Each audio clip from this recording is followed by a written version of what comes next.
चला तर मुलांनो, आज आपण पाहणार आहोत काही जंगली प्राणी। आज आपण पाहणार आहोत जंगली प्राणी। जंगली प्राणी म्हणजे काय?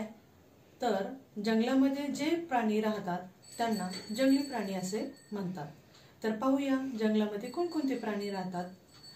तर हा पहा, हा आहे वाघ। त्यानंतर हा आहे सिंह,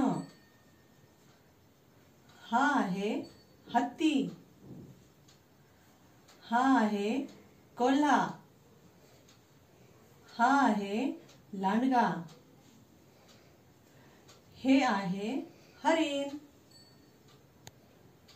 हे आहे काळवीट, हा आहे चित्ता।